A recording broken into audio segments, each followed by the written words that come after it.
The door to Hank's Roadhouse opened at 9:14 on a Sunday morning, and nobody looked up. That was the thing about Hank's on Route 35 in San Antonio. It was the kind of place where the door opened and closed so many times between 7 and noon that the little brass bell above it had stopped meaning anything years ago.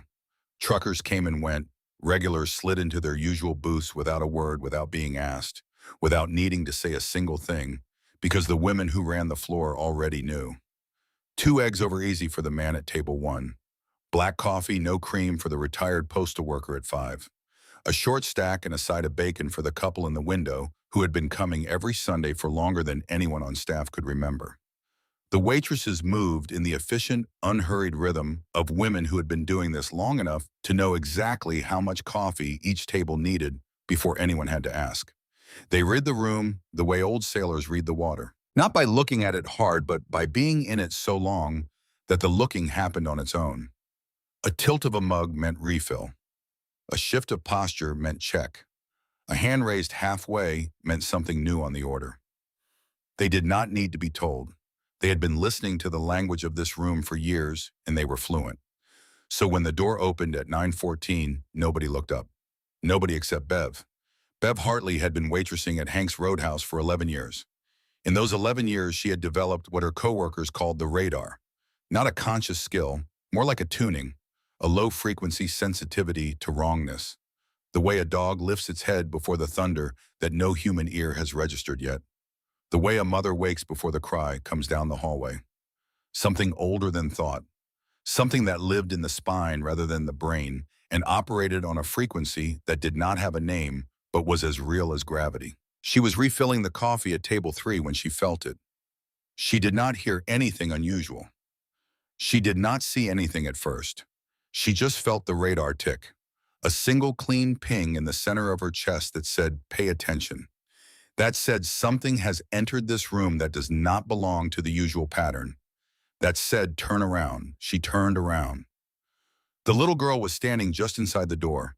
Blonde curls that had been gathered into a ponytail by someone who was trying very hard but did not quite have the fine motor control for it yet. The elastic was too loose. Half the curls had already escaped and were hanging around her face in soft, tangled spirals that caught the morning light coming through the front windows. Bare feet on the linoleum. No shoes, no socks. Just 10 small toes on the cold gray floor of a Roadhouse diner at 9 o'clock on a Sunday morning in November. 10 toes that were dirty on the bottoms in the way that feet get dirty when they have walked on concrete and pavement in the particular grime of city sidewalks that have not been cleaned in a long time. In a flannel shirt, navy blue, faded soft with years of washing. The kind of soft that only comes from being worn by the same person hundreds of times until the fabric has memorized the shape of them. So large on her small body that the hem dragged on the floor behind her like the train of a gown that belonged to someone 3 times her size. The cuffs hung past her fingertips. The collar swallowed her neck. The buttons were done up all the way to the top, every single one with the careful precision of a child who had dressed herself and had taken the time to get it right. It was not her shirt. It had never been her shirt. It was the shirt of a man who was no longer here to wear it, and the fact that she was wearing it said something that Bev could feel before she could articulate. She was holding a stuffed rabbit, white once, gray now, the gray of something that has been loved past the point of cleanliness and into the territory of pure devotion. Past the territory where anyone would suggest washing it because washing it would mean letting go of it, and letting go of it was not something this child was prepared to do. One ear was completely missing. The other had been stitched back on in 2 different colors of thread, clearly by someone who had done it more than once and had long ago run out of matching supplies. The stitching was uneven, crooked, done with love rather than skill. Bev took 2 steps toward her. The girl did not look at her. She was scanning the room. Not the frightened, scattered scanning of a lost child looking for help. Not the wide-eyed turning of a little girl who had wandered somewhere she did not belong and was looking for a familiar face to attach herself to.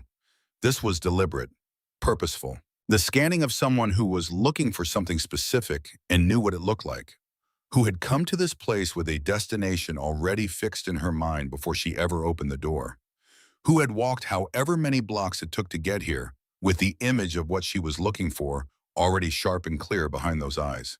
Bev stopped, because the girl had found what she was looking for. Her eyes landed on the far corner of Hank's Roadhouse.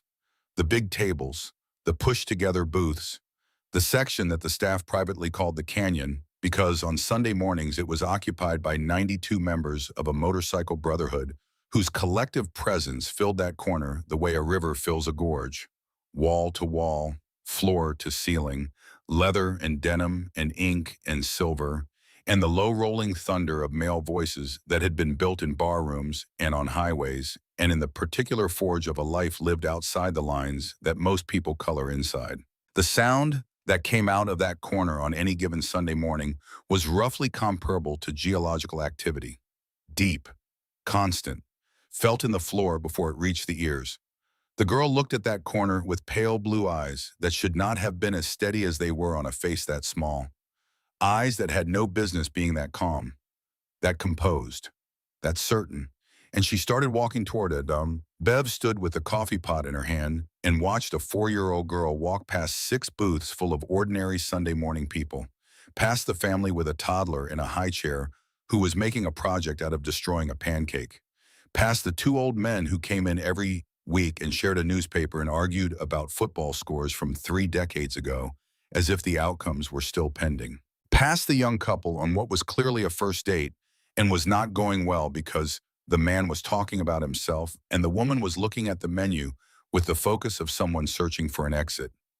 She walked past every single one of them without slowing down, without looking sideways, without even registering that they existed. She walked the way someone walks when they are on a mission that they have been carrying for longer than a person her size should ever have to carry anything. The way a person walks when the destination is the only thing that matters and everything between here and there is just distance to be crossed. "Honey," Bev said. She said it twice. The girl did not slow down. At table 7, a man named Gerald Pwitt, who drove an 18-wheeler and had strong opinions about how eggs should be cooked, looked up from his plate and saw the girl heading toward the canyon. He leaned toward his seat partner. "That kid's headed where I think she's headed." His partner looked up and said nothing, just watched. The way you watch something when you can feel that it matters, but you do not yet know why. The girl reached the canyon. She stopped 3 feet from the man at the head of the table. He was 65 years old, silver gray hair pulled back from a face that looked like it had been assembled from something harder than regular bone. A jaw built for absorbing impact, broad and squared off at the corners. A scar that started at the left side of his chin and ran down to his collarbone in a thin, pale line that had faded with years, but had never fully surrendered to time. The kind of scar that tells you a story without needing any words. The kind that says something happened here, and the man who it happened to is still standing, and the thing that caused it is not. His hands were the size of dinner plates. One of them was wrapped around a coffee cup, and the other was resting flat on the table beside a plate of food he had not yet touched because he had been in the middle of a sentence when the sentence simply stopped. It stopped because the girl was pointing at his left forearm. At the tattoo on his left forearm, a wolf, head down, teeth visible, eyes fixed on something only it could see, watching, waiting. The lines were thick and slightly blurred at the edges the way old ink gets when it has been living under skin for decades. Decades of sun and sweat in the particular weathering that happens to a body that spends its life outdoors and in motion. It was not a new tattoo. It was the kind of tattoo that has been there so long, it has stopped being a mark on the person and has become part of the person. Part of the landscape, part of the story that the skin tells when the mouth stays quiet. She pointed at it with her small finger, steady as a compass needle. Her pale blue eyes fixed on his face with a directness that most adults could not maintain, and most children did not yet know how to attempt. A directness that said, "I am not here by accident, and I am not lost, and I know exactly what I am looking at." And she said 5 words. "My daddy has the same tattoo. Warren Calloway, hawk to every man in that room and most men outside it. Had not flinched at anything in 11 years. Not a bar fight that ended with 3 men on the floor, and one of them his. Not a wildfire in the hill country that burned 60 acres and took the roof off his own storage building while he stood in the yard and watched it go. Not the 9 funerals he had attended for 9 brothers he had ridden with and eaten with and bled with and loved in the specific wordless bone-deep way that men love each other when they have shared enough road to know what the other one looks like when everything goes wrong. When the money is gone and the weather is bad and the body is tired and the world has made it very clear that it is not going to make anything easier. He had been at those 9 funerals and he had stood in the front row each time and he had not flinched. Because that was what the men behind him needed. They needed the man in front to be solid, to be the thing that did not move. And so he did not move. He flinched, just slightly, just the tightening of the hand around the coffee cup, just the smallest shift of weight in the booth, just the micro adjustment of a man whose body has registered something before his mind has fully processed it. The body is faster than the brain. The body knows things 3 seconds before the brain catches up. And his body had just caught something that his brain was still assembling. But the men who knew him saw it, and every man at that table knew him. They saw it because Hawk did not flinch. That was the point. That was the foundation upon which everything else was built. Hawk was the man who did not flinch. And he had just flinched. He set the coffee cup down. He looked at the girl. He took in everything. The way he always took in for everything. The way a man takes in a scene when the scene might matter. Quickly. Completely. Every detail registered and filed without conscious effort. The shirt, that was the thought that hit him first. Before he had confirmed anything. Before he even knew her name. Before a single word of proof had been offered or requested. Before the conversation had moved from 5 words to 6. That shirt was Jesse's. He had seen it on the man 100 times. Seen him roll the sleeves above his elbows on warm nights around the fire. Seen him throw it over the back of a chair at the clubhouse after a ride when the evening was hot and the cold beer was calling. Seen him lend it to a prospect who was shivering on a cold night run because Jesse Dawson was the kind of man who noticed when someone near him was uncomfortable and did something about it before anyone had to ask, before anyone even knew they were uncomfortable. Jesse saw it first. Jesse always saw it first. Navy blue, faded, soft. Jesse's shirt on a 4-year-old girl standing in a diner in San Antonio on a Sunday morning in November. "What's your name, sweetheart?" His voice came out the way it always came out. Steady, quiet. The voice of a man who had learned decades ago that the softer you spoke in a hard moment, the more people heard you. The voice of a man who understood that volume was the tool of people who had nothing worth saying, and that silence could carry more weight than any shout ever built. He had learned that lesson early. He had kept it for 65 years. It had never once failed him. Lily. Lily what? She looked at him. Those eyes, pale blue, old, far too old for that face. Eyes that had seen things she should not have seen it for and had processed them in whatever way the 4-year-old processes things that are too large and too heavy and too permanent. Not by understanding them, not by contextualizing them, but by absorbing them, by letting them settle into the architecture of who she was becoming, by carrying them the way bones carry the weight of the body above them, without complaint, without commentary. Just the simple mechanical fact of bearing load. Lily Dawson. The name hit the table like a stone dropped from a great height. Derek Holt, boulder to everyone alive who knew him, had a coffee cup in his hand. The cup was ceramic, heavy, the kind of cup that a diner buys because it can survive being dropped and washed 10,000 times. It went over. Hot coffee spread across the table in a dark, slow wave that reached 3 men before it stopped, and not one of those 3 men moved to stop it. Not one of them flinched. Not one of them even looked at the spreading pool, because their eyes were locked on the girl and their brains were trying to do something with the name Dawson that their chests had already done. Their chests had heard the name and responded before the first syllable had finished crossing the air. Their brains were still 3 steps behind, trying to catch up to what their hearts already knew. Boulder sat with hot coffee soaking into his sleeve and stared at the surface of the table as if the Formica had just spoken to him in a language he had spent his whole life trying not to learn. Tyler Maddox, Finch, 26 years old, the youngest man at the table and the loudest voice in any room he entered. The running commentary, the narrator, the man who cracked jokes at funerals because he believed that if you could find the absurdity in something, it could not fully own you. He was the voice of the room, the way a river is the voice of a valley, always moving, always filling silence before silence had a chance to settle, always there with a word or a line or an observation that kept the energy flowing and the mood from landing in any one place for too long. He had been doing it since he was 16 years old, and he was very good at it, and he had never once failed to find the words. He went pale, actually visibly completely pale.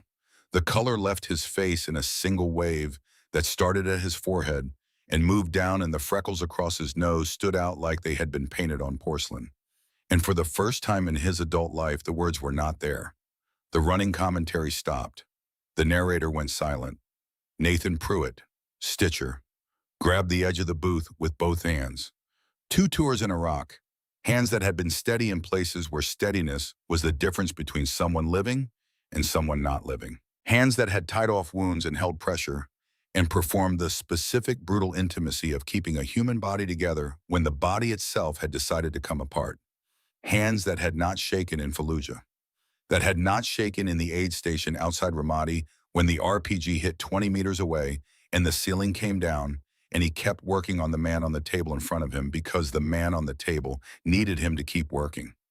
Those hands grabbed the formica edge of the booth, and the table shifted an inch, and the coffee that had been spreading from Boulder's cup changed direction. Samuel Briggs, deacon, reached for the silver cross at his throat. His fingers closed around it, and his lips pressed together in a thin, hard line, and he looked up at the ceiling for exactly 1 second, asking something, receiving something. Something between a man and whatever he believed was above him, in a conversation that was older than the room and would outlast everyone in it. A conversation that had been running his entire life.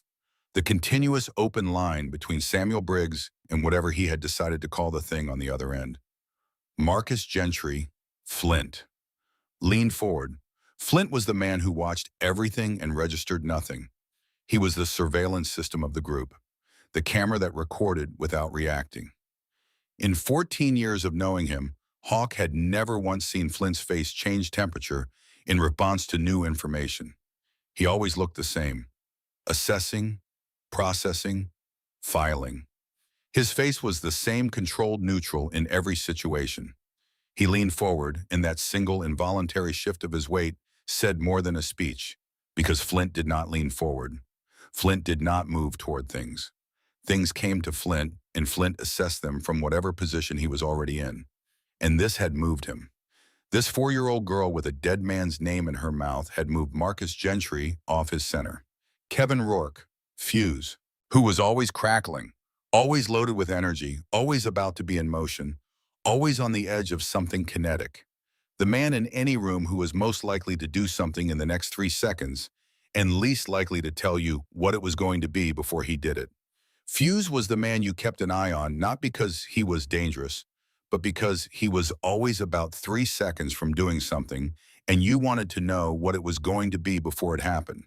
He vibrated at a frequency that most people found exhausting and that a specific few people found essential. He went absolutely still. The complete, total, unnatural stillness of a man who has been stopped in the middle of a current by something strong enough to override the current itself. Like a river hitting a wall. All that energy, all that motion, all that constant kinetic crackling stopped. Hawk looked at the girl. He said her name again, carefully. The way you say something when you need to be certain you heard it correctly and also need a moment before you deal with what hearing it correctly is going to mean. Lily Dawson, she nodded. Simple. The way children confirm facts without understanding why adults need additional time to process them. Like she was confirming that yes, 2 + 2 = 4, and she was not sure why that was a difficult concept for the grown-up in front of her. Children do not know yet that some truths require time, that some names carry weight, that some facts land on the people who hear them like physical objects falling from a height. Who's your daddy, Lily? She had clearly rehearsed this. He could see it. The way she took a half breath first. The small preparatory inhale of someone who was about to recite something they have committed to memory because they knew it was going to matter. The way a child takes a breath before the lines in a school play. Except this was not a play, and the lines had been given to her by a dying man who had known that someday his daughter would need to say them to strangers in a diner and had prepared her for that moment with everything he had left. His name was Jesse Dawson. She said it clearly, carefully, each syllable placed with intention. But everybody called him Blaze. Boulder made a sound, not a word, not anything close to a word. The sound that a very large man makes when something that has been sealed inside him for a long time tears open without any warning, and the contents have nowhere to go. A sound from somewhere below the lungs, below the ribs, from whatever part of a man stores the things he cannot afford to feel during the hours when he has to function, and the miles when he has to ride, and the fights when he has to stand. Boulder was the man who took hits, who absorbed weight, who stood between whatever was coming and the people behind him, who had once held a collapsing roof beam above his head for 90 seconds while 3 men crawled out from under it and had said nothing about it afterward except that his shoulders were sore. He was the wall, the barrier, the thing that did not move when everything else was moving. He made that sound, and then he pressed both fists flat on the coffee-soaked table and stared at them and did not move. Because moving was not available to him right now. Moving required something that he had temporarily lost. Finch turned away. His hand came up over his face and the heel of his palm pressed hard against his eyes, pushing something back, trying to contain something that was not designed to be contained, trying to hold a door closed that had been blown open by a 4-year-old girl saying 7 words in a diner on a Sunday morning. Stitcher closed his eyes just for a second, then opened them again. And something behind them had changed. The temperature had changed. The way a medic's face changes when he has moved from the part of a situation that involves feeling things to the part that involves doing something about them. A toggle, a switch, a mechanism built by training and reinforced by years of practice and 2 tours of seeing things that required him to set feeling aside and focus on function. He had flipped that switch, and then behind his eyes the medic was awake. Hawk looked at the girl. He looked at the rabbit, at the dragging hem of the flannel shirt, at the bare feet on the linoleum, at the ancient, unafraid eyes that should not have existed in a face that young, at the ponytail that was losing its war with gravity, at the collar buttoned all the way up by small fingers that had taken the time to get every button right. He said it carefully. You said his name was. Lily looked at him with those eyes. He died. She said it the way a 4-year-old says a true thing, without cruelty and without cushioning. Because she had not yet learned that true things can be weapons. Because nobody had yet taught her the adult skill of wrapping hard facts in soft language to protect the person receiving them. She said it clean and she said it straight, and the cleanness of it was the thing that made it land so hard. There was no buffer, no padding, no preamble, just the fact arriving in the air between them at the speed of a child's honesty. 9 months ago, the doctor said his brain was sick, Mommy told me. The canyon went quiet, not the usual between sentences quiet, not the quiet of men pausing before they speak, not even the quiet of men who have received bad news and are absorbing it the way a sponge absorbs water, slowly, from the outside in. This was the total silence of men who have been struck somewhere that has no armor, who are standing in the exact place where the blow landed and are not yet sure how they are still upright. The silence that comes after the thing that changes everything, and before anyone has figured out what the new everything looks like. The silence of a room full of men who are realizing simultaneously that the world they woke up in this morning is not the world they are standing in now. And the new world has a dead man in it who they did not know was dead. And the dead man's daughter is standing in front of them, wearing his shirt. 9 months. Jesse Dawson had been dead for 9 months, and none of them had known. Jesse, who had ridden at Hawk's left shoulder for 11 years. Who had been the man you could count on to be there when you looked to your left. Not because he was told to ride there, but because he chose to ride there. Because Hawk's left side was the side that was hardest to cover, and Jesse had put himself there the way a man puts himself between danger and the people he has decided to protect. Without being asked, without expecting credit, without wanting anything in return except the knowledge that the man next to him was safe. Jesse, who had pulled Hawk out of a burning equipment shed in the hill country during a wildfire in the summer of 2019. Fire on 3 sides, smoke so thick you could not see your own boots. The heat pressing against your skin like a living thing trying to find a way inside, trying to get through the leather and the denim and the skin and into the part of you that burns. Jesse had come through the smoke, had not hesitated, had not stopped to calculate the risk or measure the odds, or do any of the things that reasonable people do before they enter a burning building. He had come through the smoke because Hawk was inside, and that was the only calculation that mattered. He had grabbed Hawk by the back of his vest, had dragged him 15 feet over burning timber while the roof cracked and groaned above them like something alive and angry. Had taken a burn across his right forearm that left a scar shaped like a crescent moon, and had said, grinning through the soot on his face with his forearm still smoking, "Don't worry about it. Barely even touched me." Jesse, whose laugh sounded like a man who was in on a joke that the rest of the world had not heard yet, who had the particular quality of making every person near him feel like the most important person in the room. Not through effort, not through performance, through something that was simply built into the way he occupied space, the way he looked at you when you were talking, the way he listened with his whole body, the way he made you feel that whatever you were saying is the most interesting thing he had heard all day, even if you were talking about the weather or the price of gasoline or nothing at all. That man had been dead for 9 months, and none of them had known. There had been a falling out. Hawk felt the weight of it now, the way you feel the weight of something you have been carrying so long that you forgot you were carrying it until someone mentions it, and suddenly your arms are tired. Chapter business. An argument about a decision that should have been handled differently. Words said in heat that should have been taken back and cool, but were not taken back because both men were stubborn, and both men were proud, and both men believed that being right was more important than being together. Jesse had stepped back, not slammed the door, not burned bridges, just stepped back. And the distance had grown the way distance grows between men who care about each other, but have not yet learned that caring requires maintenance.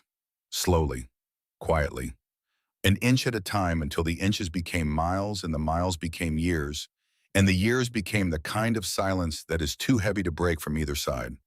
They had all assumed he was living his life, assumed they would find their way back to each other when the time was right, assumed that the road was long and that long roads always curve back around eventually, that there would be a moment, a phone call, a chance meeting at a gas station or a rally or a funeral for someone else that would put them in the same room, and the same room would do the rest. The road had ended, and none of them had been there for the last mile. Boulder's voice came from somewhere near the table, low, not intending to be heard by anyone except whoever happened to be in the room. "The time just ran out before we got there." He said it like a man who did not mean to say it out loud and knew it did not matter because it was true.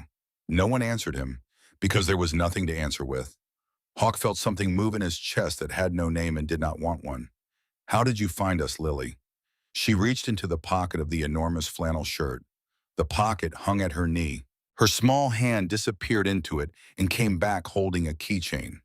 Leather, dark brown, the size of a man's palm, worn smooth at the edges from years of handling, cracked along one side with age. The kind of object that has been touched so many times by the same pair of hands that it has taken on the shape of those hands, that it carries the memory of those hands even after the hands are gone, that it holds the warmth of those hands even when the hands have gone cold. On one face, a photograph had been laminated into the leather, protected under a thin, clear layer that had yellowed slightly with time. A group of men around a bonfire somewhere in the hill country, firelight on their faces, the orange glow catching jaw lines and cheekbones, and the glint of silver rings, and the soft blur of smoke rising behind them into a night sky that was full of stars.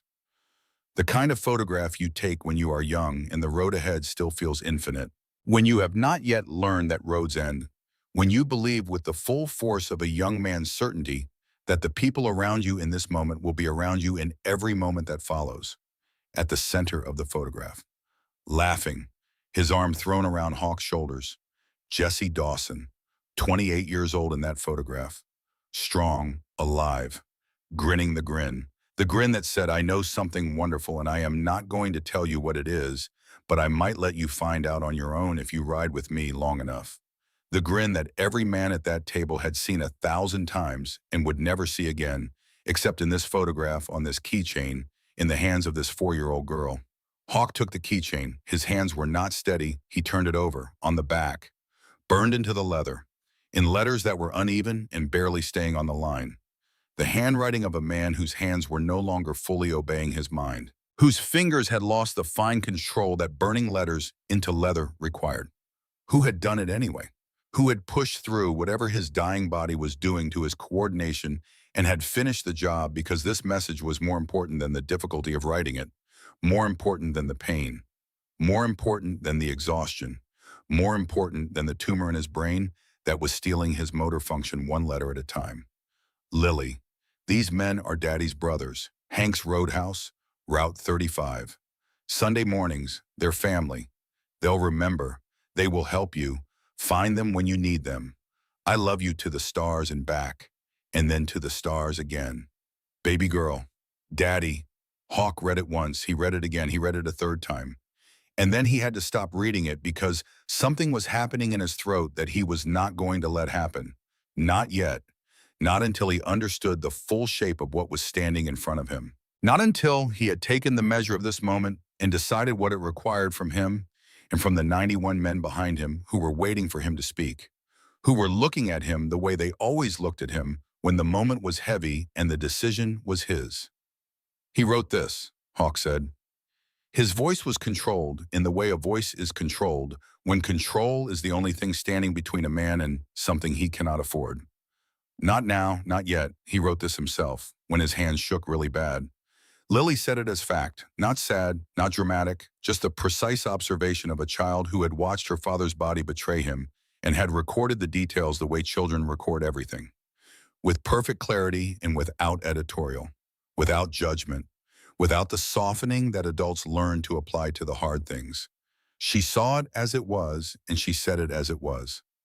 Mommy told me he made her watch. He didn't want to stop until it was finished. She paused, a small pause. The kind of pause a child takes when she is remembering the next part of something she has stored carefully. The way you pause between lines of a poem you have memorized, not because you have forgotten, but because the next part is heavier than the part before it. He burned the letters because he said it would last longer than ink. He said ink fades, but leather lasts forever. Finch's head went to the table. His forehead hit the formica, and he stayed there. Finch, who narrated everything, who had a joke for every silence, who had been the room's voice for as long as most of them could remember. He put his forehead on the table and the narration stopped. The narrator was done. The story had gotten bigger than the narrator. Boulder was still staring at his hands, his fists still flat on the table, his coffee still soaking into his sleeve. He had not moved. He was not going to move. Stitcher's jaw was working, moving back and forth. The slow, mechanical motion of a man who is processing something that will not go down, that has lodged somewhere between comprehension and acceptance, and is not moving in either direction. Flint's eyes were on Lily's face, and something in them had cracked open. Not wide open, just cracked. The first hairline fracture in something that was going to keep splitting before it stopped. Fuse had both fists on the table. Not angry fists, not threatening fists. The fists of a man who has just been handed a specific and righteous direction and has not yet been given the signal to move, but is ready, is loaded, is waiting. Deacon was praying silently. His lips barely moved. The cross was in both his hands pressed against his mouth. The conversation with whatever was on the other end of his line had shifted from asking to something else, something more urgent, something that sounded less like a prayer and more like a demand. Hawk looked at the keychain, at Jesse's face, 28 years old and laughing and alive, lit by the bonfire in that hill country field. A face that would never age past whatever age it had reached before the tumor took it. A face frozen in firelight and friendship and the specific immortality of a photograph that someone had the good sense to take on a night that mattered. He looked at the chin on this 4-year-old girl's face.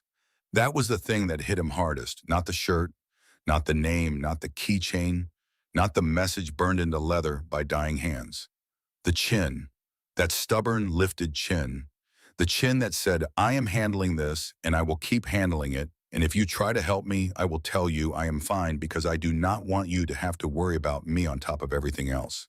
The chin that said, I have been carrying something that is too heavy for me, and I have been carrying it anyway, and I am not going to put it down just because you are looking at me. Jesse's chin. So precise. So perfectly replicated on a different face. A smaller face. A face that should have been soft and carefree and full of nothing more serious than whether there would be sprinkles on something. Jesse's chin on Jesse's daughter. The genetic echo of a man who was gone. Hawk had to look away, just for a breath, just long enough to let whatever was happening behind his eyes happen without an audience. He looked back. Lily, where is your mommy? Something moved through her eyes, fast, like a shadow crossing an open field. There and gone. The chin stayed up. The eyes stayed direct. But what was behind them was heavier now. What was behind them had shifted from the weight of the mission to the weight of the reason for the mission. She's home. She has to stay near the machine. The machine helps her, but it makes scary sounds. I don't like the machine. A pause. She needs a new kidney. The doctor said so, but it costs too much money. Mommy tried to hide the papers, but I saw the numbers, and there were a lot of zeros. Not one man at that table moved. Mommy cries at night. Lily continued. Her voice was steady. She was reciting this the way she had recited her father's name, because she had known she would need to say it, and she had prepared for the saying of it. Rehearsed it in whatever private way a 4-year-old rehearses the things that are too big for her, but have been assigned to her anyway by a world that was not paying attention to how small she was. She tries to be quiet, but I hear everything. I don't let her know I'm awake because she tries not to cry when she thinks I'm listening. The diner around them had stopped existing.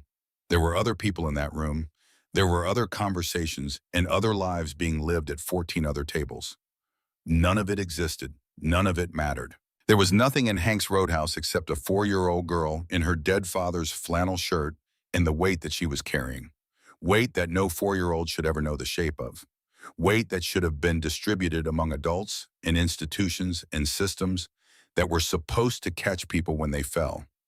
But the adults were gone, and the institutions had failed, and the systems had looked at a sick woman and a small child and had decided they were a file number rather than a family. And the man who owns our building, Lily said. Her voice dropped.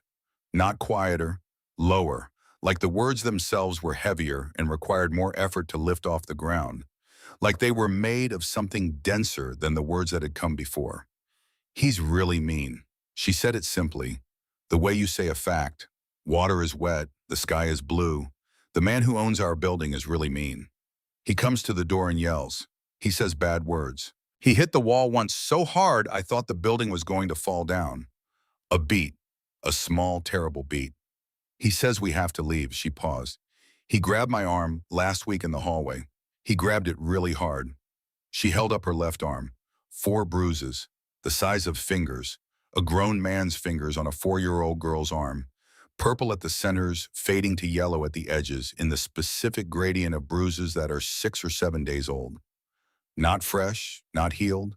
In the middle place where the body is still trying to repair what was done to it and has not yet finished. Hawk looked at those bruises. He looked at them for exactly 2 seconds. Then he looked away. Not because he could not bear to see them, because looking at them was doing something to the temperature inside him that he needed to control for just a little while longer. Because the part of him that wanted to stand up from this booth and walk out of this diner and find the man who had put those marks on this child's arm and deliver a specific and permanent education was very loud right now, very clear, very ready. And the part of him that knew this little girl needed him to be calm and present and thinking clearly was also very loud. And the second part needed to win, not because the first part was wrong, but because the first part could wait, and the little girl in front of him could not. What did Lily say? Hawk asked carefully. When it happened. Megan pressed both hands over her eyes. This was Lily still talking, telling him what her mother had told her, or what she had told her mother. She said, it's okay, Mommy. He's just unhappy inside. The room absorbed that. She said it twice. 4 years old, she made excuses for a grown man who hurt her because she didn't want me to be upset. Daddy's letter said to find you. Lily held up the keychain. He said you'd remember him. She looked at Hawk directly. Those pale blue eyes, the lifted chin, Jesse's eyes. Jessie's absolute refusal to look away from whatever was in front of her. The genetic inheritance of a man who had spent his life facing things head-on and had apparently passed that quality to his daughter, along with his eye color and his jawline. Was he right? Hawk looked at the photograph on the keychain. Jesse's face, 28 years old and laughing and gone. He looked at his brothers, at Boulder Jaw locked and already nodding before any decision had been voiced. At Finch, head up from the table, now red-eyed and resolved. The narrator had come back online, and the story he was narrating now was different from every story before it. At Stitcher, both hands flat on the table and his face already in the mode. The problem-solving mode. The mode that had kept men alive in places where staying alive was not the expected outcome. At Deacon Cross pressed to his lips and his eyes on Hawk with the steady faith of a man who believed that what was about to happen next was exactly what was supposed to happen. That every mile they had ridden and every Sunday they had spent in this diner and every year they had spent building this brotherhood had been leading to this moment. At Flint phone already in his hand, because Flint was always 3 steps ahead, and the step he was on right now was the step that came after the decision that had not yet been spoken, but that every man in the canyon already knew, already felt, already accepted. At Fuse, both fists on the table and in his face a specific readiness. The readiness of a man who has been coiled for his entire adult life and has finally been given something worth uncoiling for. A direction, a purpose, a reason to let all that contained energy go somewhere that matters. Behind those 686 more men filling the canyon. And every single one of them was looking at Hawk the way they always looked at Hawk when what he said next was going to determine what happened to all of them. Hawk looked back at Lily. He opened his mouth to answer, and then he stopped. Because his voice, which had been doing something unreliable in the back of his throat for the last 3 minutes, made it clear that the next sentence was not going to come out the way he intended unless he gave it a second. He gave it a second. Then, "Yeah, sweetheart." His voice cracked. He let it, because this was the one sentence in his 65 years that had earned the right to crack. That had paid in full for whatever imperfection it carried. That deserved the honesty of a man who was feeling something too large for his voice to hold and was saying it anyway. He was right. He reached out and placed one hand on Lily's shoulder. The hand that had bent metal and broken jaws and built things and carried weight and held brothers together in the worst moments of their lives. He put that hand on a 4-year-old girl's shoulder as gently as if she were made of something irreplaceable, which she was. "Your daddy was our brother," he said. "That makes you family, and we don't let family drown." He looked up. One look. Not a speech, not a command, not an instruction, just one current of understanding that passed through 91 men simultaneously. Silent and total and electric, like a charge moving through a wire, like a signal sent and received in the same instant. Every man in that canyon understood in the same heartbeat what was being asked and what was being offered and what was about to happen. No vote needed, no discussion, no time. Boulder. Hawk's voice had returned to what it always was, steady and quiet and carrying weight. "Get the trucks ready. Full convoy." He looked to his left. "Stitcher. I need the best kidney specialist in the state of Texas. Names and phone numbers. 30 minutes. He looked to his right. "Finch, Megan Dawson, somewhere in the city. I need an address. 15 minutes. Finch was already standing. Phone out. Head down. Moving. The narrator had a new story, and the new story required action. Fuse. Hawk looked at the crackling, coiled, barely contained Kevin Rourke. "Lily doesn't leave your sight." Fuse stood up from the booth, and every joint in his body announced that it was ready. He was 6 feet tall and 230 pounds of a man who had been called difficult and short-fused and perpetually ready for something by every person who had known him in his adult life. He walked around the table and he crouched down until he was looking a 4-year-old girl directly in the eyes. Something in his face did something it almost never did. It opened, not all at once, not dramatically, just a crack. The same kind of crack that had appeared in Flint's composure, but different, because Flint's crack was about what he was feeling, and Fuse's crack was about what he was becoming. Something was happening in Kevin Rourke that had never happened before.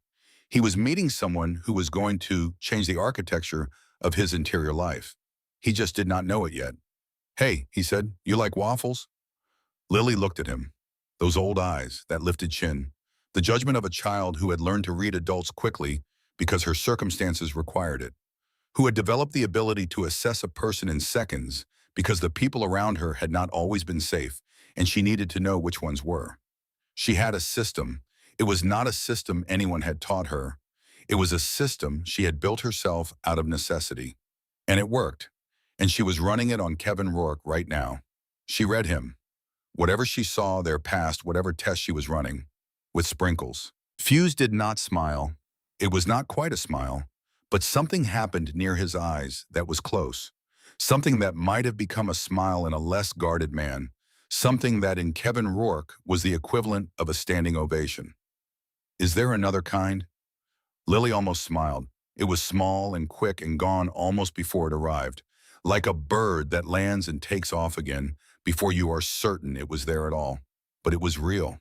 For a fraction of a second, the 4-year-old girl who had carried a dead man's message 14 blocks on bare feet allowed herself to be a child who was amused by something.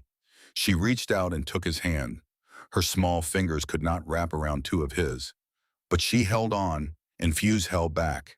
And something in Kevin Rourke's chest moved into a position it had never been in before and was going to stay there permanently. He just did not know that yet. Hawk stood. Every joint in his body announced 65 years of hard miles. He stood anyway. The way he had always stood, like standing was a decision, and he had made it, and the decision was final. Saddle up, he said. We ride in 20 minutes. Behind him, 91 men moved as one. The sound of it filled Hank's roadhouse like a tide coming in, chairs scraping, boots on the floor, the shift of 91 large bodies moving from complete stillness into coordinated, purposeful motion. The sound of men who have been given a direction and have accepted it without question, because the man who gave it has earned the right to give it, and they have earned the right to follow it. And both of those things are true at the same time. Bev Hartley, the waitress with the radar, pressed both hands flat against her chest and stood against the far wall and watched it happen. Watched 91 men in leather and denim and silver stand up from that corner and move toward the door with the synchronized purpose of something that was not a group of individuals, but a single organism with 91 moving parts. She had seen things in 11 years at Hank's Roadhouse. She had seen fights and reunions, and proposals, and breakdowns, and the full catalog of human behavior that unfolds in a place where people come to eat breakfast and end up doing much more than that. She had never seen anything like this. At the counter, Lily sat on a stool too tall for her, feet 6 inches off the floor, eating waffles with rainbow sprinkles. A plate of them. The cook had made them without being asked because the cook had been watching through the kitchen window and had seen the same thing everyone else had seen and had decided that the appropriate response was waffles. Extra sprinkles, because whatever was happening here required extra sprinkles. Fuse sat beside her like a 230-pound personal security detail. His coffee was untouched. His eyes moved from the door to the room to the windows and back to Lily in a continuous sweep that was not conscious but was thorough. The instinct of a man who has been handed something to protect and has decided that the protecting of it is now the most important thing he has ever done. These are good, Lily said. Yeah. Fuse's voice was doing something unusual, thick, like the words had to push through something to get out. He cleared his throat. Yeah, they are. Lily looked up at him, fork in hand, syrup on her chin, a piece of rainbow sprinkle stuck to her lower lip. Are you going to help my mommy? Fuse looked at this child, at the pale blue eyes that had seen too much, at the chin that refused to go down, at the flannel shirt that used to belong to a man he would have died for and would still die for, even now. 9 months after that man had stopped being somewhere you could die for him and had moved to wherever you go when the road runs out. Kid, Fuse said. He said it the way you say something when you mean every single syllable of it, and you want the person in front of you to understand that what you are about to say is not a hope and not an intention and not a plan. It is a fact. It is already true. It became true the moment you said it, and nothing in the world is going to make it untrue. We're going to do a lot more than that. Outside, 92 Harley-Davidson engines turned over.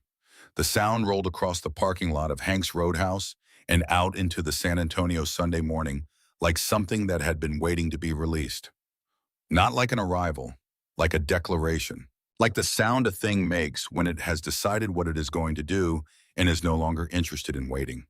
Against everything that had gone wrong for a dead man's family in 9 long months. Against a sick woman alone in a dark apartment with a dying body and a machine that wheezed through the night. Against a 4-year-old girl who had been carrying her family on shoulders that should not have known the shape of that weight. Jesse Dawson had burned a message into leather with hands that could barely form the letters.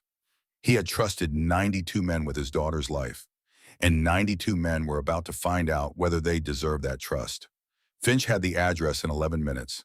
47 Rosewood Court, apartment 2B, second floor. Above a pawn shop in the part of the city where the mailboxes had been broken for so long, nobody expected them to work anymore. Where the sidewalks had cracks that grew weeds in summer and collected rain in winter. Where the streetlights worked on some blocks and did not work on others, and the people who lived there had stopped filing complaints about either because complaints required a belief that someone was listening, and that belief had been used up a long time ago. 14 blocks from Hank's Roadhouse. 14 blocks that a 4-year-old girl had walked on bare feet carrying a one-eared rabbit and a leather keychain in a dead man's instructions. Hawk pulled out of the lot first.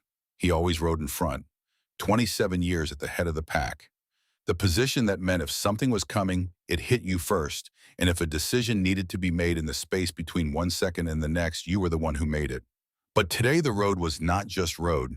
Today it was a straight line to a woman who did not know that help was 11 minutes away, who did not know that her husband's last act on this earth had worked, that the message he had burned into leather with dying hands had been carried by his daughter's living ones to exactly the people he had intended it to reach.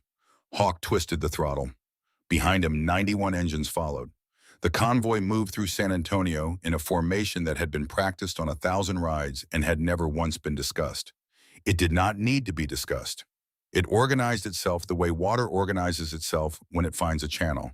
Front riders wide, middle riders tight, rear riders watching the mirrors.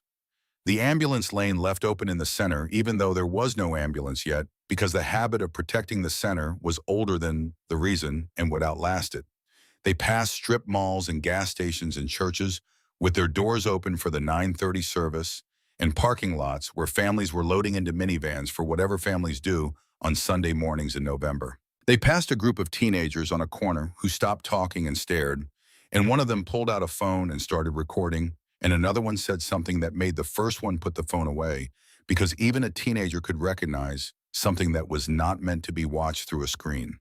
And in his vest pocket, pressed against his chest, the leather keychain vibrated with the engine. Jesse's face by the bonfire. Jesse's arm around his shoulders. Jesse's grin, like he was riding with them one last time. Hawk rode and he thought about Jesse Dawson. He thought about the last time he had seen him. 3 years ago, maybe longer. A gas station on the edge of the city. Hawk filling up. Jesse pulling in on the other side of the pumps. They had looked at each other across 12 feet of concrete and gasoline fumes, and neither one of them had spoken first, because the silence between them had become a thing with weight and mass, and it was sitting on both their tongues. Jesse had nodded. Hawk had nodded back, and that had been it. That had been the last exchange between two men who had ridden together for 11 years. A nod across a gas station. Hawk had thought about crossing those 12 feet 100 times since, 1,000 times, had replayed the moment and imagined a different version. One where he walked over, one where he said something, anything. One where the silence lost and the words won and the 12 feet became 0 and the years of distance collapsed into a handshake or a shoulder grip or the particular wordless embrace of two men who are too stubborn to say what they feel but can communicate the full weight of it through 3 seconds of contact. He had not crossed those 12 feet, and now Jesse was gone and the 12 feet had become a distance that could never be closed, and Hawk was riding toward a woman and a child he had never met, carrying a debt that could not be repaid but could be honored. They turned onto Rosewood Court. The street announced itself before they reached it. The change was gradual, the way poverty is always gradual from the outside. The lawns getting thinner, the paint getting duller, the fences sagging at the same angle in the same direction, as if exhaustion were a weather pattern that blew from one end of the block to the other. a shopping cart on its side in a drainage ditch, a mattress leaning against a telephone pole wrapped in a blue tarp that had torn and was flapping in the November wind.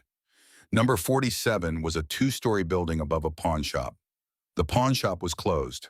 Its security gate was down and covered in a layer of grime that suggested it had not been raised in some time.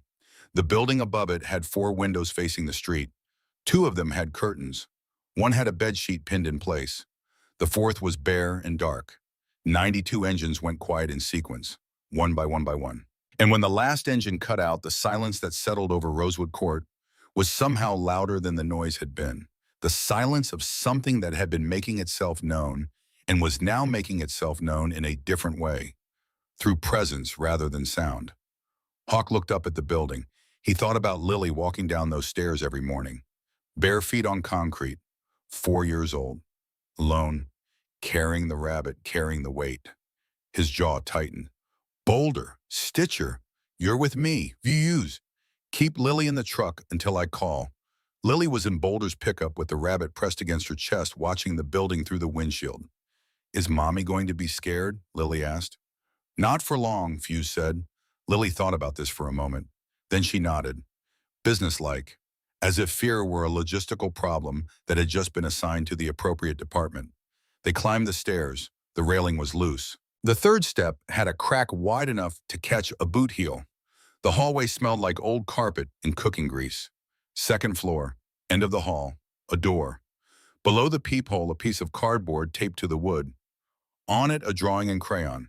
A woman and a small girl with yellow hair holding hands, standing in front of a house with a red door. Below it, in large, careful, partially backwards letters, Lily and Mommy's place. Hawk stood in front of that door. Just for a moment, just one breath. Then he knocked 3 times. Megan, Megan Dawson, my name is Hawk. I knew your husband. Jesse, Blaze. A sound from inside. Movement, slow. The shuffle of someone for whom crossing a room cost something.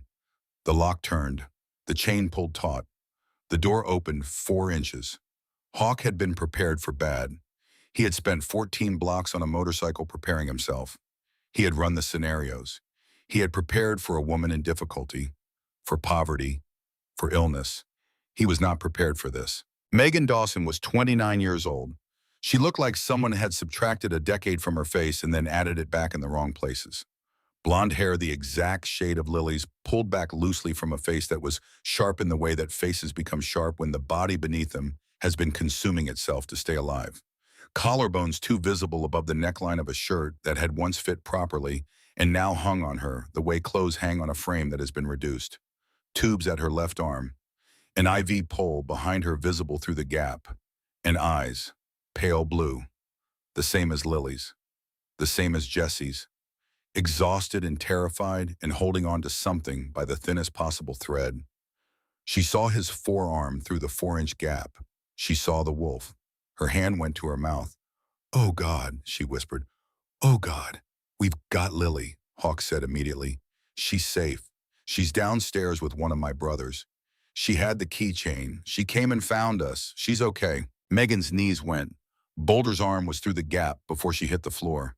His massive hand catching her elbow and bearing her weight with the ease of a man for whom bearing weight was as natural as breathing. Easy, Boulder said, his voice barely above a breath. We've got you. Can you take the chain off? It took her 3 tries. On the third, the chain moved. The door swung open, and Megan looked past Hawk, past Boulder, past Stitcher, down the stairwell, looking for her daughter. She's safe, Hawk said again. I promise you. She's eating waffles. Megan pressed both hands over her face and her whole body shook in the way that happens when relief is so enormous it cannot be told apart from pain. He said you'd come, she whispered. He made me promise to keep that keychain. He said Lily would know when she needed to use it. Her voice was breaking into pieces. I thought he was delirious. The tumor was affecting his cognition near the end. I thought he was confused when he kept saying it. They'll come, Megan. When you need them, they'll come. Hawk looked at her. He wasn't delirious, he said. And Megan looked at him. Really looked. And something passed between them that had nothing to do with motorcycles or brotherhood or leather. something that was only about shared grief. Two people who had loved the same man standing in the rubble of that loss and seeing each other for the first time. He talked about you, she said, all the time, especially near the end. He'd be in that bed too weak to lift his arms and he'd say, Hawk knows what to do. He'd say Boulder would make you laugh. He'd say Stitcher would fix it. Her voice dropped to almost nothing. He wasn't scared of dying. He was only scared of leaving us. That was the only thing in this world that scared him. Boulder turned away and pressed his shoulder against the doorframe. His whole body shook once, contained. Hawk looked at Stitcher. Stitcher had moved past them into the apartment, and his face had changed, not dramatically, the way a thermometer changes, a degree at a time. But Hawk had known Stitcher for 16 years, and right now the thermometer was telling him that the situation was worse than anything they had anticipated. Hawk, Stitcher said quietly, come here. Hawk stepped in, and he saw what Jesse Dawson's family had been living in for 9 months. A mattress on the floor, no bed frame, 2 milk crates for a nightstand, a portable dialysis machine in the corner humming and clicking in a rhythm that was just slightly wrong, a card table buried in paper, medical bills, shut-off notices, eviction notices stamped in red, collection letters. The refrigerator contained apple juice, half a jar of peanut butter, a sleeve of crackers, nothing else.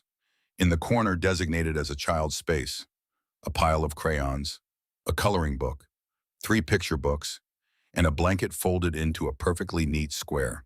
The way a child folds it when someone has told her many times to keep her space tidy, and she has done her absolute best. Stitcher pulled Hawk aside. Her oxygen saturation is at 83%.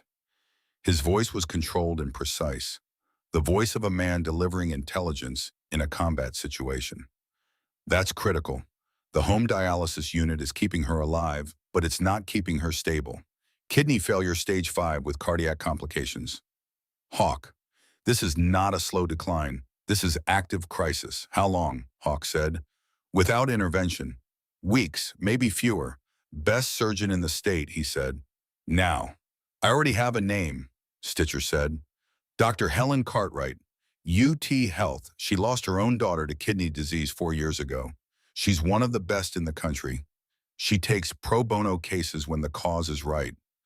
I believe this is a right cause. Call her. Phone's already in my hand. Hawk turned back to Megan. She was sitting on the mattress. Boulder was crouching beside her, talking in a voice that sounded nothing like his usual voice. Hawk caught what Megan was saying. Tuesday at midnight, she said. He came and kicked the door until the chain bent. I had Lily in the closet because I didn't know if he was going to break through. She was in there for 40 minutes, her hands twisted in her lap. She didn't make a sound, not one sound. She was 4 years old in a closet for 40 minutes, and she did not make a single sound. The landlord, Boulder said, not a question. His name is Dale Grissom. He said if we're not out by the end of the month, he has people who handle situations. He said a sick woman alone with a kid doesn't have a lot of options. Last week, Lily was coming up from outside. Dale was in the hallway. He grabbed her arm hard enough to leave marks. 4 of them. Boulder's hand curled into a fist, slowly, with the geological patience of something that is very cold and very large. What did Lily say? Hawk asked. When it happened. Megan pressed both hands over her eyes. She said it's okay, Mommy. He's just unhappy inside. She said it twice. 4 years old. She made excuses for a grown man who hurt her because she didn't want me to be upset. Hawk stood. She won't have to do that anymore, he said. He walked to the door. Finch, Fuse, Storm, 3 more now. Boots on the stairs. Finch arrived with the landlord's information already written on his hand. Dale Grissom, management office ground floor of the strip mall 2 blocks south. Hawk looked at Finch, at Boulder, at 2 more men. Handle it. Dale Grissom had built his entire life around one principle. Find people with no options and remind them of that fact every single day until they either paid or disappeared. He had done it for 22 years. He had never once been on the receiving end. He was at his desk when the glass door opened. He looked up and the color left his face. All at once. Finch walked in first, then Storm, then 2 more men, and then Boulder, who had to turn slightly sideways to clear the doorframe. Dale Grissom, Finch said. Pleasant. The pleasantness of a man who is not in a hurry and knows he holds every card. Who's asking? Friends of Megan Dawson. She owes 3 months. I've been more than patient. You've been banging on her door at midnight, Finch said. You've been screaming through the walls, Boulder said from directly behind Grissom, who flinched so hard his chair rolled back and his elbow knocked his coffee mug off the desk. The mug broke on the floor. Grissom tried to stand, tried to locate authority that had completely abandoned him. Sit down, Dale, Boulder said. Conversational, quiet, no threat in the tone because no threat was necessary. Grissom sat. Finch pulled a chair directly across from him. Let's talk about last week. The hallway, the little girl, Lily Dawson, 4 years old, blonde curls, one-eared rabbit. You grabbed her arm hard enough to leave 4 bruises. She was in the way. I didn't mean, there is no end to that sentence that helps you, Storm said from the corner.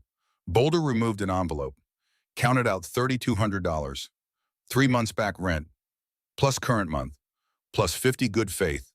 Write a paid in full receipt. Sign it. Date it. And then, Finch said, here is what happens next. You never contact Megan Dawson again. No phone call, no letter, no knock, not a look in the hallway.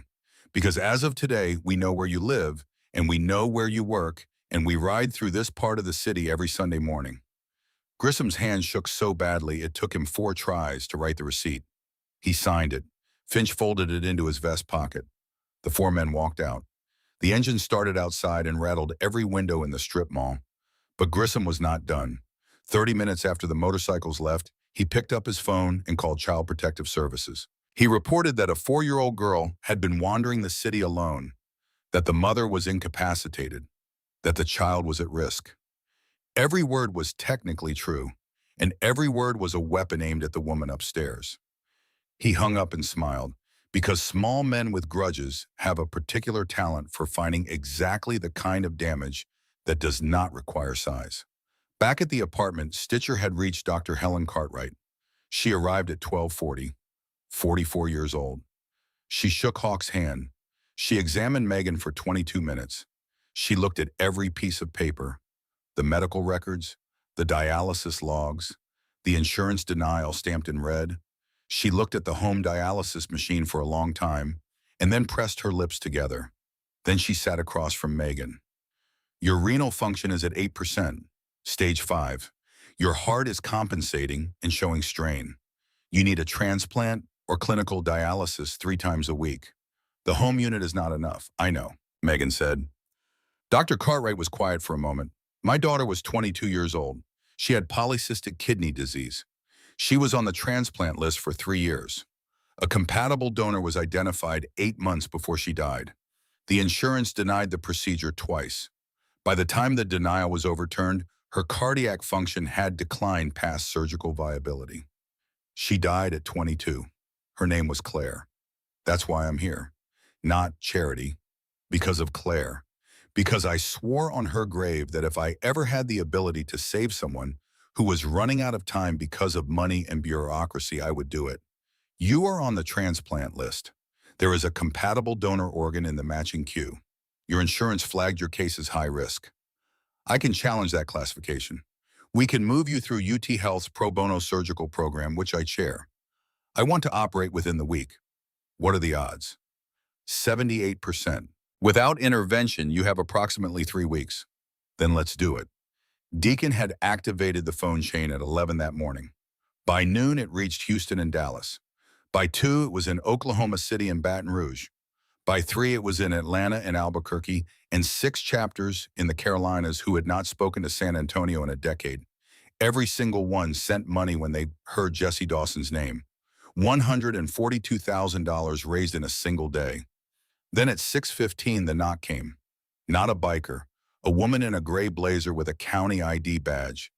Child Protective Services. We received a report regarding a minor at this address. Hawk understood immediately. Grissom. The caseworker was thorough. She documented the apartment conditions, Megan's medical state, the dialysis machine, the empty refrigerator. She asked how a 4-year-old had walked 14 blocks alone. Stitcher stepped forward. Former combat medic. Certified EMT. He laid out Megan's condition in clinical terms. He explained the surgical plan, the timeline, the specialists. Ledger produced the financial records, $142,000, the housing arrangement, the recovery plan. The caseworker looked at all of it. She looked at Lily drawing on the floor. She looked at the 90-some men in the hallway. Patricia Hensley had been doing this work for 11 years. She had seen neglect and abuse, and she had seen the system used as a weapon by someone with a grudge. I'm going to recommend supervised monitoring rather than removal, she said. But I need a named legal guardian during the mother's hospitalization. Hawk stepped forward. That would be me. She handed him the forms. He read each page, not quickly, with the careful deliberation of a man who understood that what he was signing was a promise written in the language of institutions. He signed them, every line, his hand steady. And at that moment, Warren Calloway became legally responsible for Lily Dawson's welfare. He signed it without hesitation, because Jesse had trusted him with the only thing that mattered more than his own life. And this signature was nothing more than the formal version of a promise already made. They had agreed on Tuesday for the surgery, but Megan's body had other plans. Hawk got the call at 3:40 in the morning. Stitcher's voice, controlled and exact, the voice that meant time was running out. Her oxygen saturation dropped to 71. Respiratory distress. The home unit failed. Cartwright needs her at UT Health now. Hawk was on his feet before the sentence finished. Boots on, vest over shoulders, 65 years old and moving with the speed of a man who has spent his entire life being ready for the call that comes at 3 in the morning. How long? Hours. Not many. 4 calls in 90 seconds. The phone chain reached every man who had been at Hank's Roadhouse. The convoy assembled on Rosewood Court at 4:27, 92 bikes, 2 trucks, 1 ambulance. The November cold pressed against every surface. The only light came from strip mall security lamps and the blue-white glow of phone screens. Megan was loaded onto the stretcher at 4:31.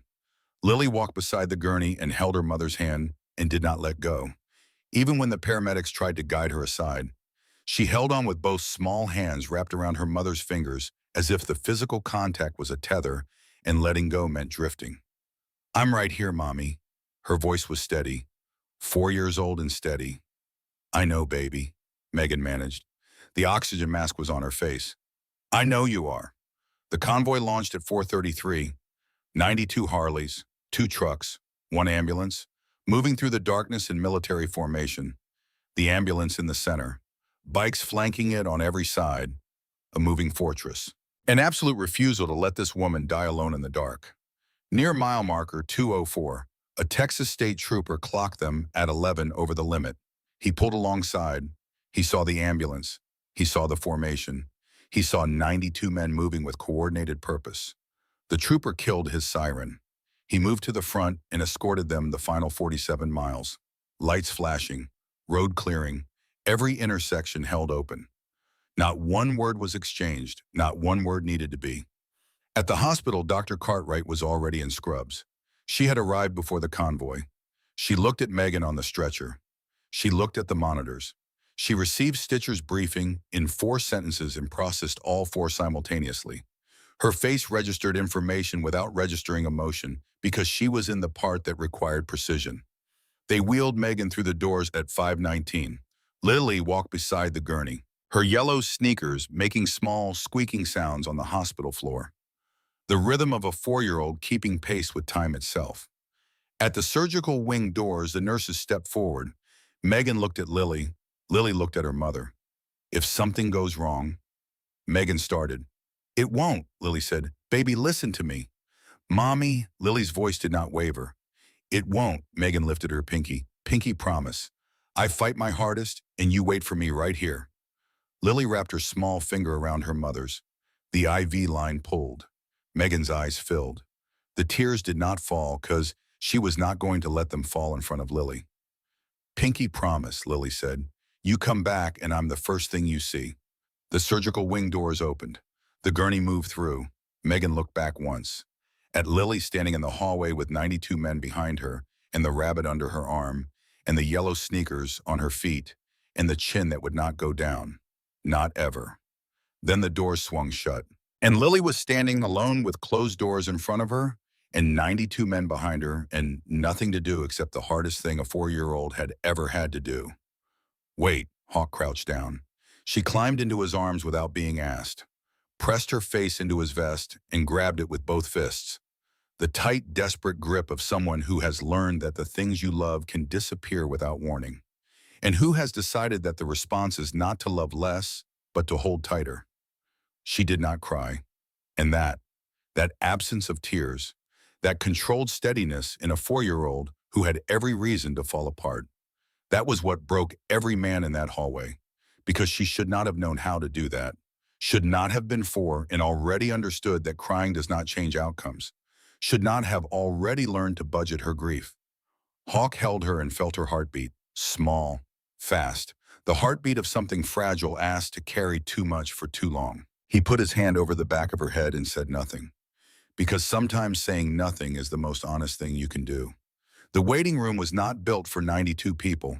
It had 43 plastic chairs, a television nobody watched, a linoleum floor that had absorbed years of grief. They filled it anyway.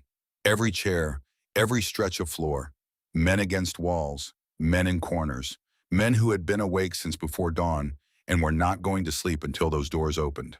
The nurse Diane, who had worked the floor for 19 years, looked at the room and said very quietly, "I don't know what's happening in there, but every single one of those men would die for whoever's on that table."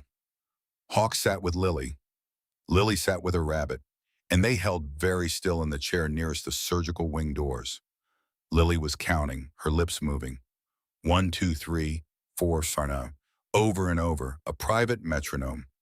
"You want to tell me something about my daddy?" She asked without opening her eyes. "First time I ever saw him scared," Hawk said, "was at his own wedding. He wasn't scared of anything. He was scared of one thing, not messing it up. He pulled me aside and said, 'Hawk, what if I'm not enough for her? What if I can't give her everything she deserves?' You know what I told him?" Lily shook her head. "I told him if he was worried about it, he was already doing it right. The men who aren't enough never ask the question." "Was he enough?" she asked. Hawk thought about a leather keychain burned in the last months of a dying man's life. Yeah, he was more than enough. At the 90-minute mark, a nurse came through. Every head in the room snapped toward her. "The first phase is complete. The donor kidney has been accepted. Dr. Cartwright is moving into the second phase. The patient is stable." The room exhaled, the smallest loosening. "Halfway isn't done," Flynn said from the window. "No," Stitcher said, "but halfway is better than where we were at 5 this morning." Lily asked Finch for crayons. She sat on the floor and started drawing.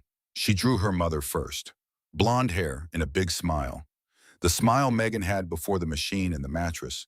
She drew her father. Same yellow hair, wings. Daddy has wings now. That's how come he can watch us from up there.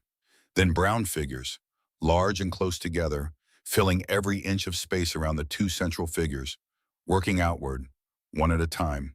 Fuse crouched beside her. "Which one's me?" "That one. He has the same face as you." "I don't look angry. You sometimes look a little angry." "That's just my face, Uncle. Deacon says you were born frowning." From his corner, Deacon's lips stopped moving for exactly 3 seconds. "The first time in over 12 hours. That's Uncle Boulder." Lily pointed at a figure with very large arms. Boulder looked at the drawing. Something moved through his face. The particular softness of a very hard man encountering the one place the hardness does not cover. "Who's the big one in the middle?" Fuse asked. "That's Uncle Hawk. You're in the middle because you're the most important." Hawk looked at the ring of brown figures surrounding the family so completely nothing could come through. "It's beautiful, Lily. It's not done yet. The circle needs to be thicker." "Can I have more brown?" Boulder walked to the nursing station and asked with complete sincerity for additional brown crayons. The nurse gave him the entire pediatric supply box. She worked for another 20 minutes. The circle got thicker, and then the doors opened. Every head moved, every body leaned. A nurse, young, who stopped when she saw the wall of attention. "Family of Megan Dawson." 92 voices answered. The nurse blinked. "All of you, all of us," Hawk said. "Dr. Cartwright will be out shortly. The procedure is in the closure phase." Both kidneys are functioning. Dawson is stable and breathing on her own. Nobody breathed for 5 seconds. Then Boulder sat down. His legs stopped working, and 293 pounds dropped into a plastic chair that screamed under the impact. His face went into both hands, and the sound that came out of him was the sound of a very large man releasing something he had been holding for 6 straight hours. Finch punched the wall, looked at the dent. "I'll pay for that. I'm sorry." The receptionist looked at the dent.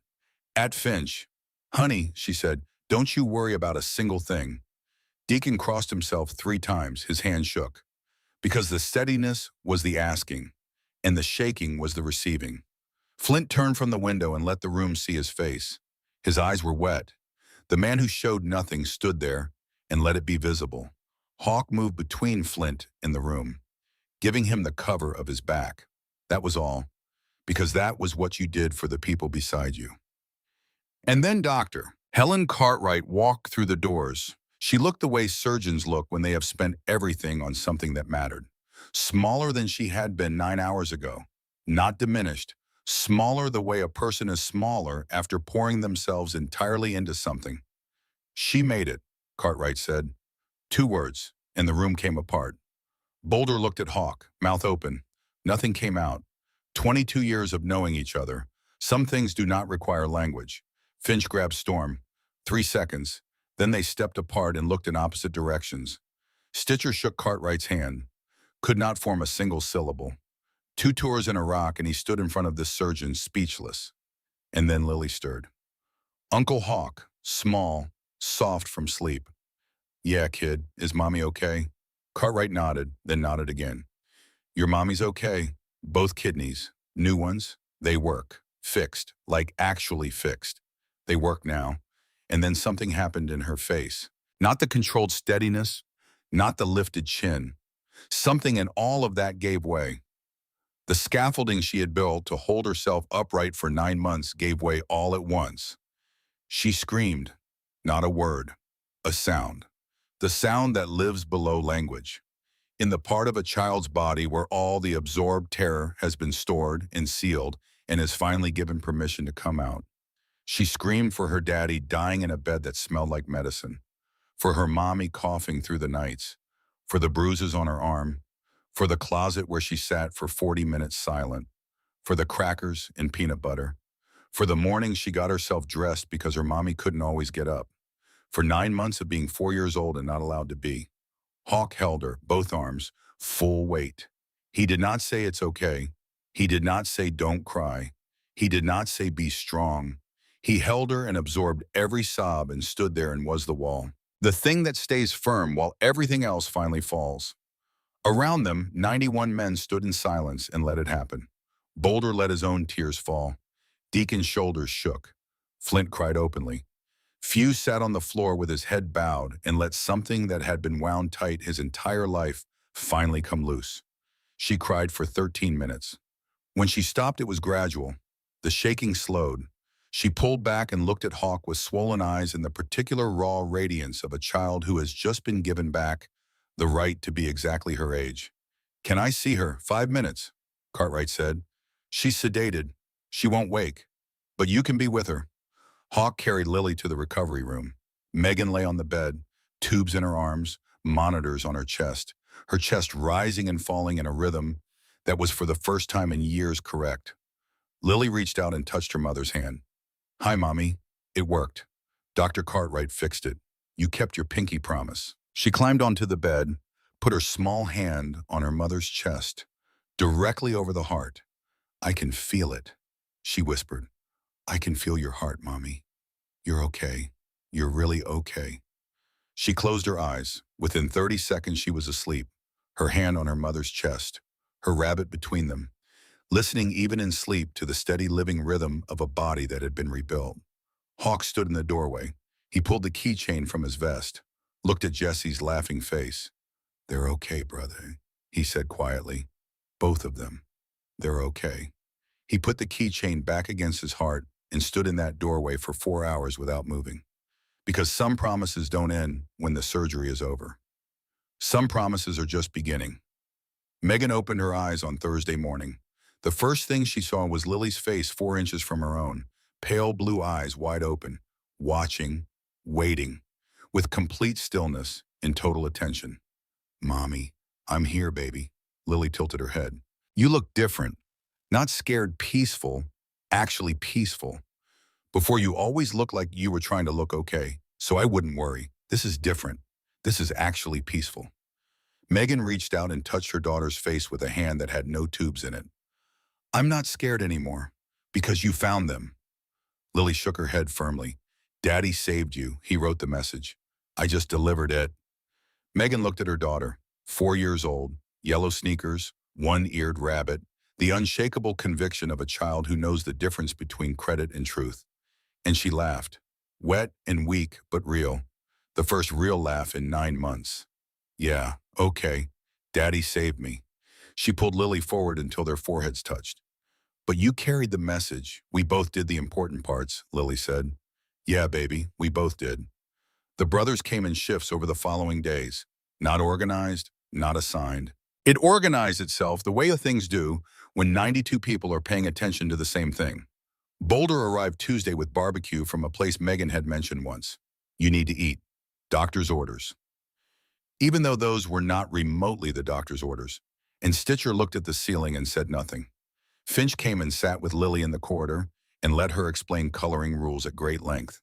He sat on the floor with his face arranged in the expression of a man receiving critically important information.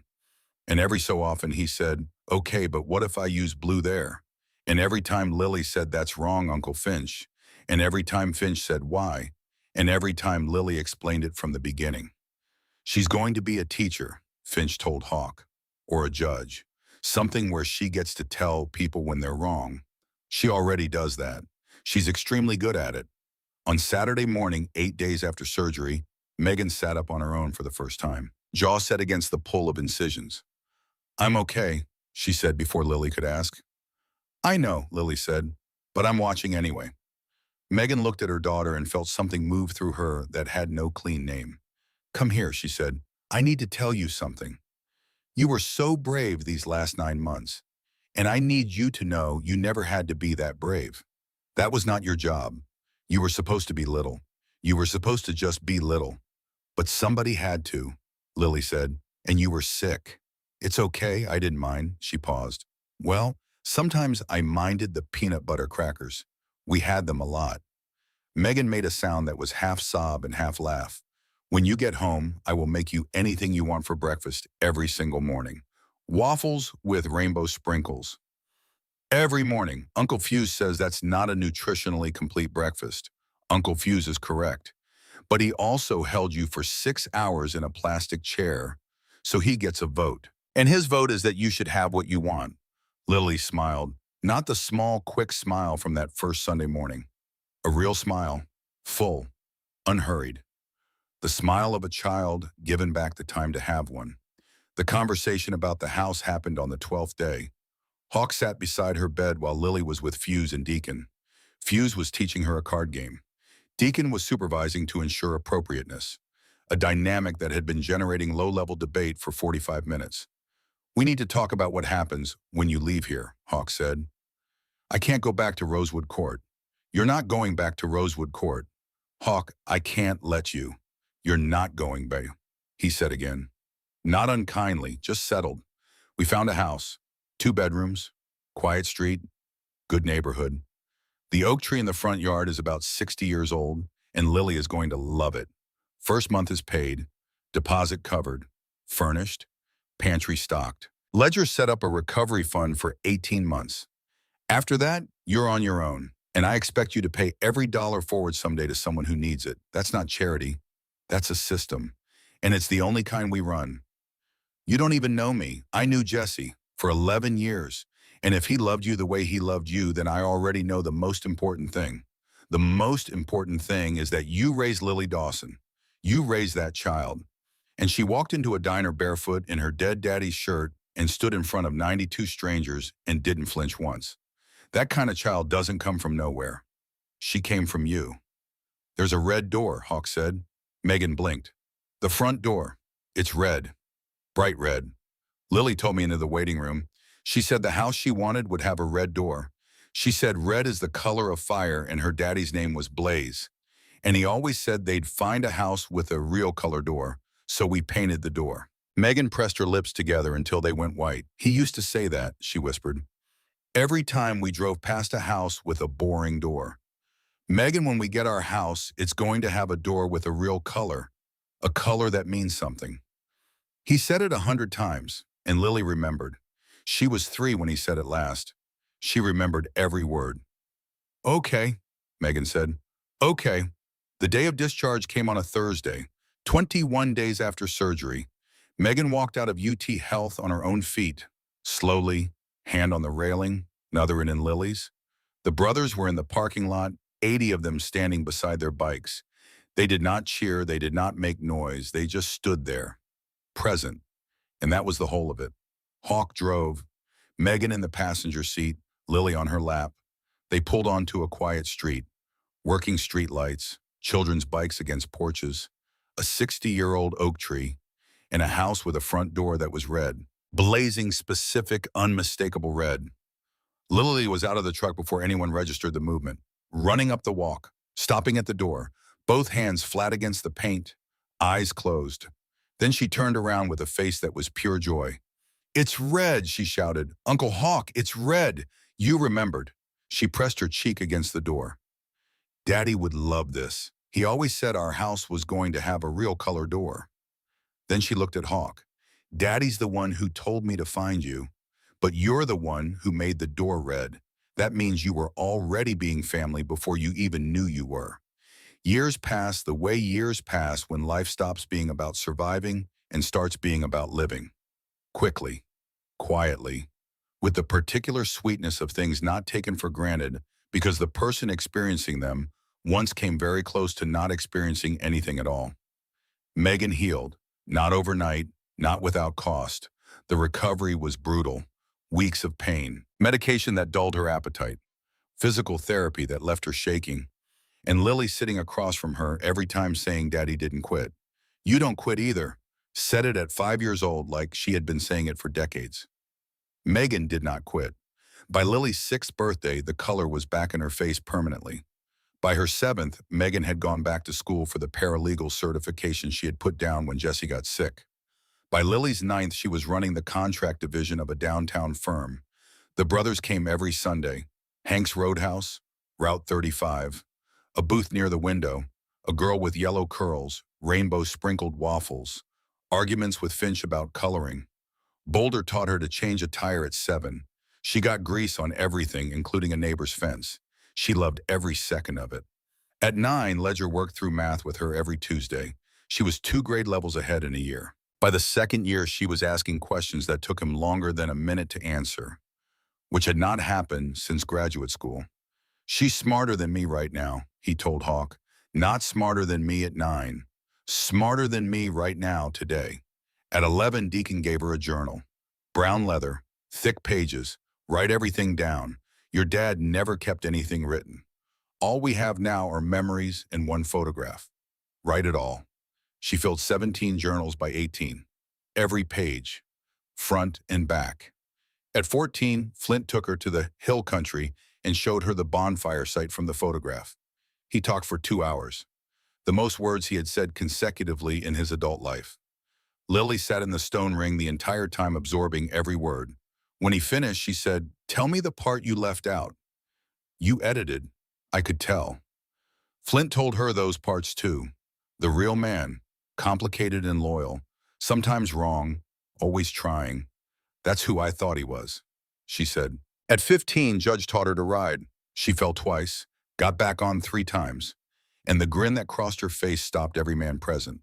Because it was Jesse Dawson's grin. The grin of someone who has found the specific thing they were built for. "She's a natural," Judge said. "She's her father's daughter," Hawk said. "No," Judge said, "she's better, because she knows what it cost." Then came the Thursday in November when Hawk was 71, and he sat Lily down at his kitchen table and told her what the doctor had said. He did not soften it. He had never softened anything for Lily, and was not going to start now because she had always met the truth head on, and it would have been a disrespect to offer her anything less. Lily listened without interrupting. Okay, she said, I'm coming every day. She paused. And I'm reading you pirate stories, the same ones you used to read me. You did all the voices, so I'm going to do all the voices.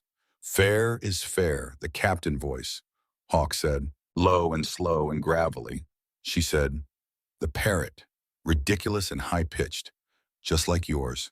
He laughed, and it felt like the best thing he had done in months. She came every day. She read to him while the Texas winter built itself outside the glass. She did all the voices without self-consciousness. The captain genuinely gravelly. The parrot so absurd that on the good days he laughed until he coughed. And on the harder days she kept reading through the coughing without pausing. Because she had learned a long time ago that you keep going. You keep reading. You keep holding on even when the person beside you is struggling. Especially then. One afternoon in February, just the two of them. I dreamed about your dad last night, Hawk said. What did he look like? Young? The way he looked in the photograph by the bonfire? Strong? Laughing? What did he say? Two words. Thank you. Lily took his hand. You didn't just keep a promise, she said. You gave us a life, Hawk smiled. The smile of a man who has ridden 1,000,000 miles and made 1,000 decisions and lost people and found people and arrived at the end of all of it at a specific and certain knowledge of what mattered and what did not. That's all I ever wanted, he said. He passed that night, quiet, warm, with the people who loved him close enough to touch. The funeral drew 400 bikers from every chapter in the Southeast. Engines revved 3 times in unison. The thunder of it rolled across the Texas hills and traveled for miles in every direction. Lily spoke. She stood in front of 400 men in leather and told them about a Sunday morning when she was 4 years old and walked into a diner in her dead father's flannel shirt and changed the world. She told them about waffles with rainbow sprinkles, about brown crayons and yellow sneakers and a red front door, about pirate stories in the captain voice, and 13 minutes of crying in a hospital waiting room. That was the moment she stopped being a child who had to be strong and became a child who was simply allowed to be.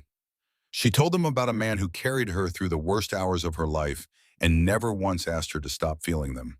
She looked at the front row, the original brothers, grayer, some with canes, Boulder's hair completely white, Finch moving slower, Stitcher's hands still the steadiest things in any room, Deacon's cross replaced twice but always the same weight, Flint at the end, watching everything the way he always watched everything, all of them present, every single one. I found strangers that day, Lily said. They became my family. They saved my mother's life. They raised me, and they taught me that loyalty is not a word. It is a choice you make every day when it is inconvenient and expensive and exhausting and no one is watching. She held up her wrist. The leather bracelet with blaze burned into the hide. She had not taken it off in 16 years. My father died at 36.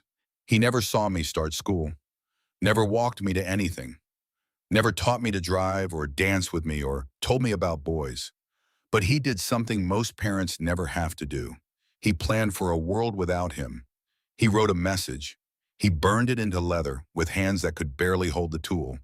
He trusted 92 men with everything he had left to trust anyone with. And those 92 men moved heaven and earth for a 4-year-old girl they had never met because her father was their brother. And that was all the reason they needed. Her voice cracked. She let it. Brotherhood is not blood. It is showing up. It is keeping promises. It is riding through the dark to save a woman you have never met because her husband rode with you. And that means his family is your family. No exceptions, no expiration date. That evening, Lily stood alone before the memorial wall at the clubhouse. 2 photographs side by side. Jesse young and laughing by the firelight. Arm around Hawk's shoulders.